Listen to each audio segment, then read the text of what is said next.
नमस्कार दोस्तों, मैं मोहित भार्गव आपका स्वागत करता हूं अपने यूट्यूब चैनल में। चलिए समझते हैं कि क्या है नीट पीजी काउंसलिंग को लेकर जारी विवाद, क्या है इसमें ईडब्ल्यूएस कैटेगरी के लिए आरक्षण को लेकर विवाद और क्यों हड़ताल कर रहे हैं डॉक्टर। तो आइए समझते हैं सभी चीज़ों को। देश भर के पोस्ट ग्रेजुएट मेडिकल कॉलेज में एडमिशन के लिए नेशनल एलिजिबिलिटी एंट्रेंस टेस्ट यानी नीट पीजी की काउंसलिंग का मामला सुप्रीम कोर्ट में कानूनी लड़ाई में फंसने की वजह से पोस्टपोन है। नीट पीजी 2021 में ओबीसी को 27% और आर्थिक रूप से कमजोर यानी ईडब्ल्यूएस को 10% आरक्षण दिए जाने को लेकर सुप्रीम कोर्ट में चल रही सुनवाई की वजह से महीनों से पोस्टपोन है। केंद्र सरकार ने 29 जुलाई को जारी नोटिफिकेशन में मेडिकल कोर्सेज में एडमिशन के लिए नीट के तहत मेडिकल सीट्स पर ओबीसी के लिए 27% और ईडब्ल्यूएस कैटेगरी के लिए 10% आरक्षण की घोषणा की। इस फैसले के बाद सुप्रीम कोर्ट में कई याचिकाएं दायर हुई थी। इस मामले पर सुप्रीम कोर्ट में आखिरी बार 25 नवंबर को सुनवाई हुई थी। तब केंद्र ने कोर्ट से ईडब्ल्यूएस कैटेगरी को आरक्षण देने के लिए सालाना 8 लाख रुपए इनकम, करीब 70,000 रुपए महीना के क्राइटेरिया को पुनर्विचार करने के लिए 4 हफ्ते का समय मांगा था। सुप्रीम कोर्ट ने सरकार से कहा था कि ओबीसी के क्रीमी लेयर के लिए तय 8 लाख रुपए सालाना आय की लिमिट और ईडब्ल्यूएस कैटेगरी के आरक्षण के लिए भी सालाना आय जो है वह 8 लाख की लिमिट एक जैसी नहीं होनी चाहिए। मामला सुप्रीम कोर्ट में होने की वजह से अंडर ग्रेजुएट और पोस्ट ग्रेजुएट दोनों कोर्सेज के लिए नीट की काउंसलिंग अटकी हुई है।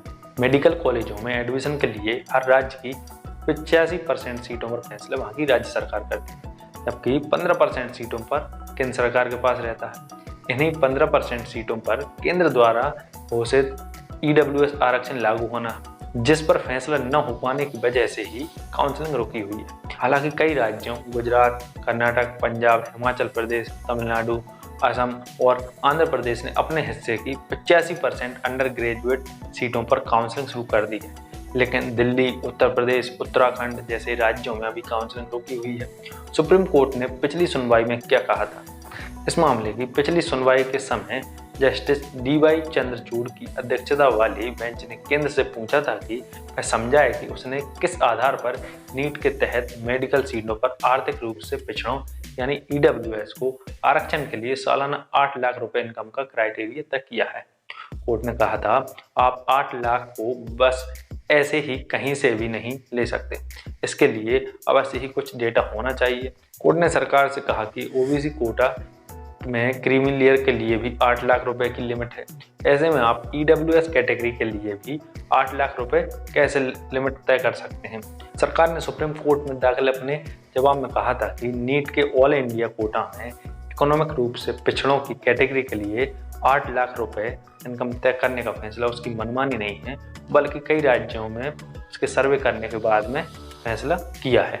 सॉलिसिटर जनरल तुषार मेहता ने नवंबर में हुई सुनवाई के दौरान कहा था कि हमें ईडब्ल्यूएस कैटेगरी के लिए तय 8 लाख इनकम की लिमिट पर फिर से विचार करने का निर्देश मिला है। हम इस पर विचार करके 4 हफ्तों में जवाब देंगे। सरकार ने कहा था कि ईडब्ल्यूएस कैटेगरी की इनकम लिमिट तय होने तक नीट पीजी की काउंसलिंग नहीं होगी। क्या है ईडब्ल्यूएस कैटेगरी और उसकी इनकम लिमिट? जनवरी 2019 में मोदी सरकार ने देश में इकोनॉमिक रूप से कमजोर वर्ग के लोगों के लिए भी सरकारी नौकरियों और एजुकेशन इंस्टीट्यूशन में आरक्षण के लिए कानून बनाया था। ईडब्ल्यूएस आरक्षण में ऐसे लोग आते हैं जिनके परिवार की सालाना इनकम 8 लाख रुपए से कम है। इन लोगों को सरकारी नौकरियों, एजुकेशन इंस्टीट्यूशन में 10% आरक्षण देने का नियम बनाया गया है। केंद्र ने संविधान के 103वें संशोधन के तहत आर्टिकल 15(6) और 16(6) में संशोधन के जरिए ईडब्ल्यूएस कैटेगरी के लिए 10% आरक्षण की व्यवस्था की थी। ईडब्ल्यूएस कैटेगरी में ये लोग आते हैं जो पहले से ही लागू एससी, एसटी, ओबीसी कैटेगरी में से किसी में भी शामिल नहीं है।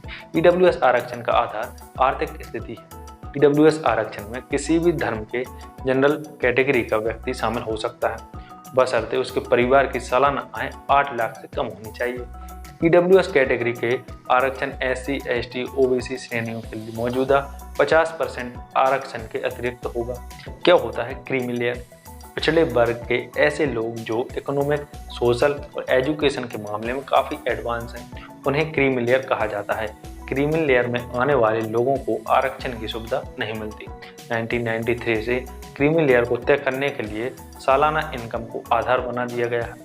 1993 में 1 लाख रुपए सालाना, 2004 में 2.5 लाख रुपए, 2008 में 4.5 लाख रुपए, 2013 में 6 लाख रुपए, 2017 में 8 लाख रुपए सालाना इनकम वालों को क्रीमी लेयर के अंतर्गत माना गया है।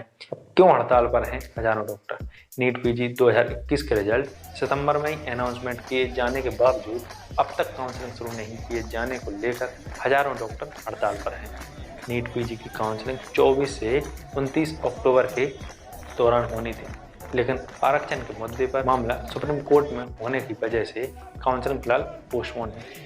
काउंसलिंग नहीं शुरू होने से ही देश भर के मेडिकल कॉलेजों के रेजिडेंट डॉक्टरों में नाराजगी है और उन्होंने सामूहिक इस्तीफे की धमकी दी।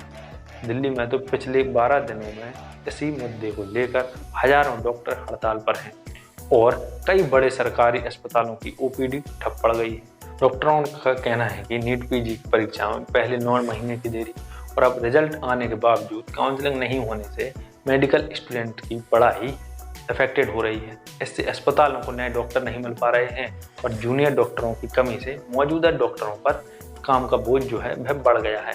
देश भर के 50,000 से ज़्यादा नीट पास करने वाले स्टूडेंट अदालत के फैसले का इंतजार कर रहे हैं, जिससे उनकी काउंसलिंग शुरू हो सके। Supreme court NEET PG counselling में जारी आरक्षण के विवाद के मुद्दे पर 6 जनवरी 2022 को सुनवाई करेगा। तो आपको समझ में आ गया होगा कि डॉक्टर्स हड़ताल क्यों कर रहे हैं। मुझे उम्मीद है कि आपको वीडियो इन्फॉर्मेटिव लगा होगा। वीडियो को लाइक और शेयर जरूर करें। चैनल को सब्सक्राइब करना बिल्कुल ना भूलें, क्योंकि मैं मोहित भार्गव ऐसी इन्फॉर्मेटिव वीडियो लेकर आता रहता हूँ। तो नमस्कार, जय हिंद, वंदे मातरम। मिलते हैं अगले वीडियो।